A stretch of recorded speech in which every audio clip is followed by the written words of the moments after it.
Hi friends, video నచ్చితే తప్పకుండా like చేయండి. అమ్మ గుప్తా గారు, నేను లేని టైం చూసి మీరు రాజుగారితో మీటింగ్ పెడుతున్నారా? అసలు రాజుగారితో ఏం మాట్లాడుతున్నారు?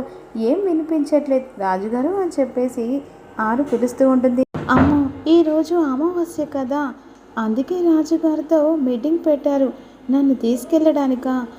ఇక నా దగ్గరనే మీ అధిక తెలివితేటలు చూపిస్తున్నారా అని చెప్పేసి ఆరు అంటూ ఉంటుంది. జ్ఞాపకం ఉంది ప్రభు, ఈరోజు తప్పినచో మళ్ళీ ఆ బాలికను అమావాస్య రోజు బాలికను ఆ రోజు తీసుకొచ్చే అవకాశం నాకుండదు అని చెప్పేసి గుప్తా యమధర్మరాజుతో మాట్లాడుతూ ఉంటాడు. ఆ బాలికకు ఏమీ తెలియకుండా నేను జాగ్రత్త పడును ప్రభు అని చెప్పేసి యమ అంటూ ఉంటాడు.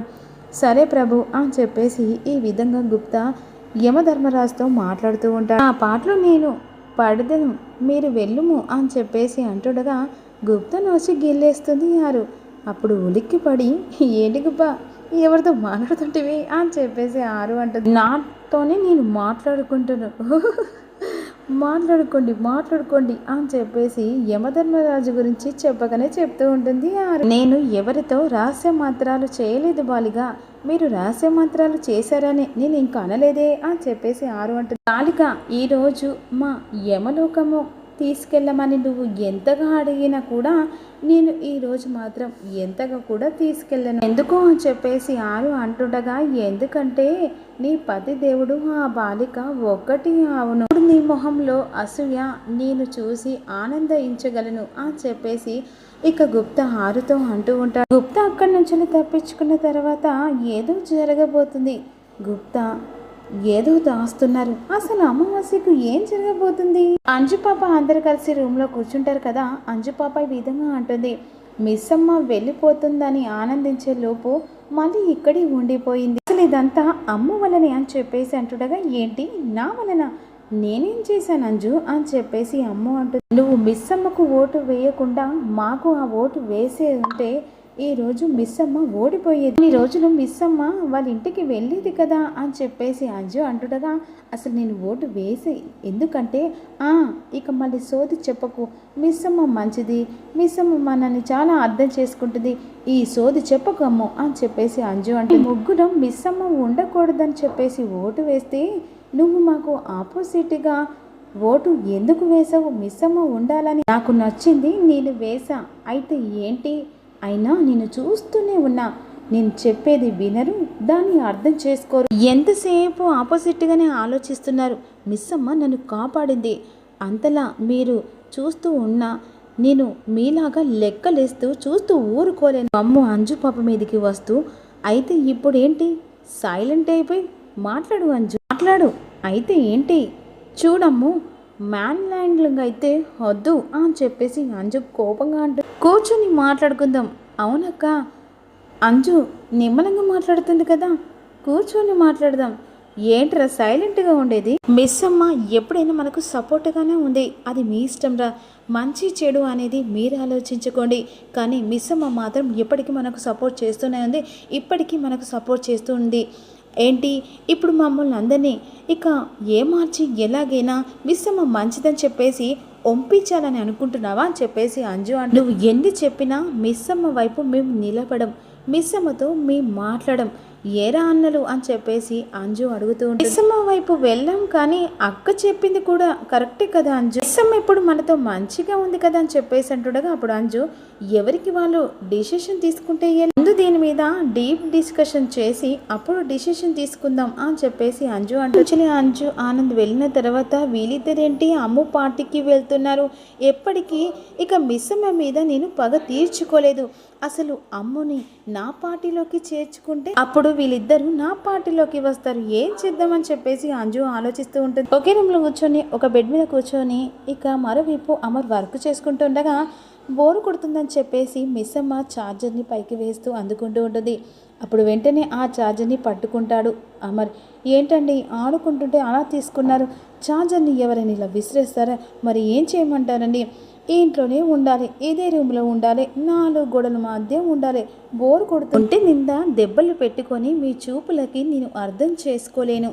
సరే మీరు మీ వర్క్ చేసుకోండి, నేను సైలెంట్గా ఉంటేనే బెడ్ మించులు వచ్చి సోఫాలో కూర్చున్న తర్వాత ఇక మిస్ అమ్మ చూసి టీవీ చూస్తావా, అలవాట్లేదు, పోనీ ల్యాప్టాప్ మూవీ చూస్తావా, ఇంట్రెస్ట్ లేదు, పోనీ నా బుర్ర తింటావా, ఫుల్గా అంటే ఫన్నీగా అన్నాను, ఎఫ్ఎం వింటాను, ప్లీజ్ ప్లీజ్ అని చెప్పేసి మిస్ అమ్మ అడుగుతూ ఉంటుంది. ఎఫ్ఎం అన్న మాట విని ఆరు జ్ఞాపకం తెచ్చుకొని బాధపడుతుండగా మిస్ అమ్మ ఏమండి అని చెప్పేసి పిలుస్తుండగా ఆరు జ్ఞాపకాలతో బాధపడుతుండగా ఒక్కసారిగా లేచి ఇక అమర్ దగ్గరికి వస్తూ ఉంటుంది.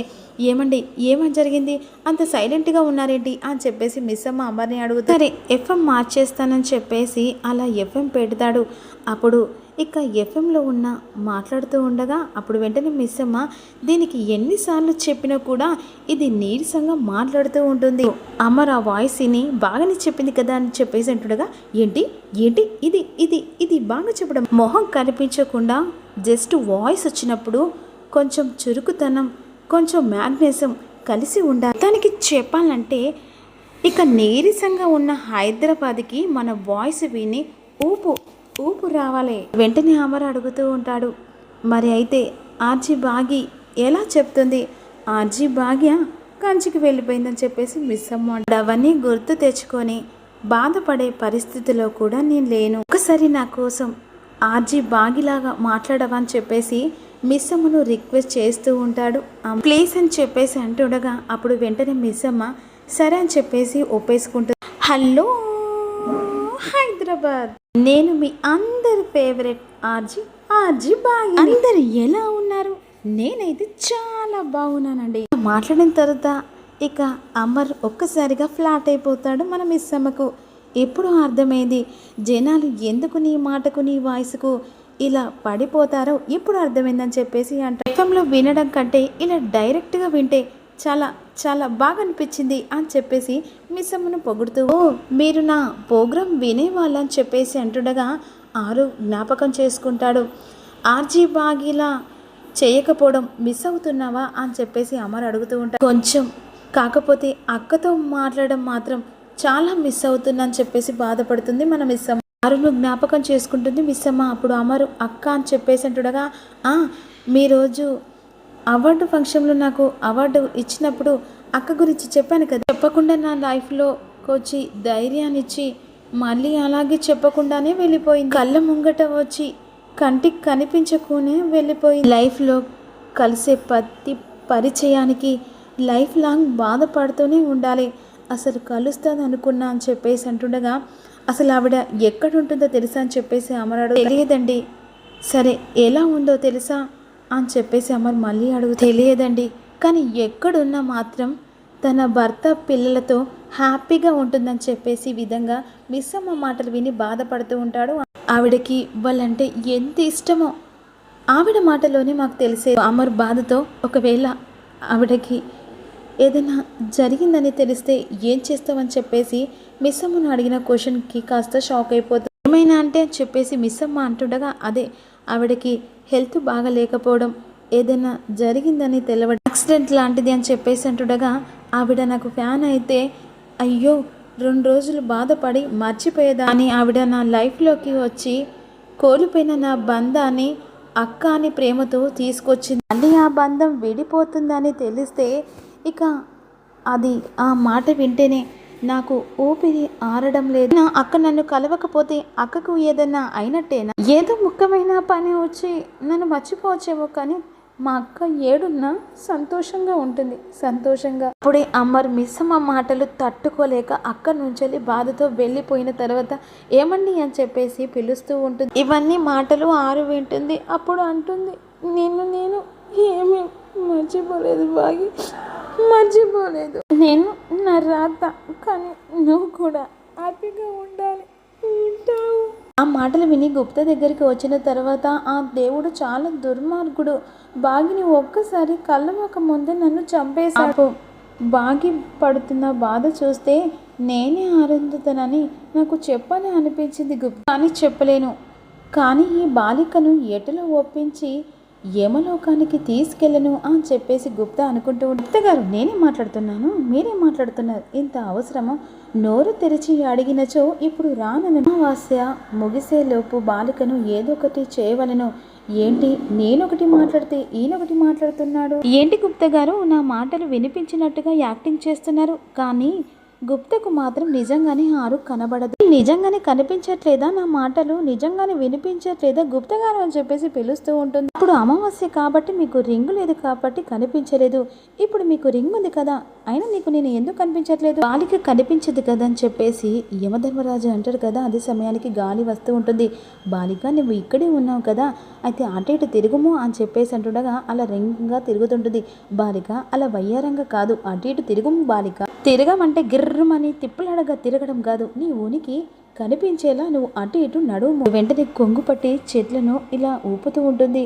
ఆ చెట్లు గాలికి ఊగుతూ ఉంటాయి. అప్పుడు గుప్తా ఆలోచిస్తూ బాలిక నోటితోనే యమపూరికి తీసుకెళ్దామని అనుకుందుము అని చెప్పేసి అనుకుంటూ ఉంటా. బాలిక ఈ అమావాస్య గడియలు అయిపోయేలోపు నువ్వు వినబడవు కనబడవు, ఈ ఉనికి మాత్రమే కనిపించును. అయితే అమావాస్య లోపు వరకు నేను ఒంటరిగానే ఉండవలసిందే. ఇలా అనర్థం జరుగును బాలిక, అయినా నేను పైకి తీసుకెళ్ళను. ఎందుకంటే నువ్వు కనబడవు కదా, అంటే ఏదో కుట్రెమ్మది నన్ను ఎలాగైనా పైకి తీసుకెళ్ళని ప్లాన్ వేస్తున్నారు కదా, అయినా నేను నీకు కనబడను వినబడను అని చెప్పేసి ఆరు అనుకుంటూ ఉంటుంది.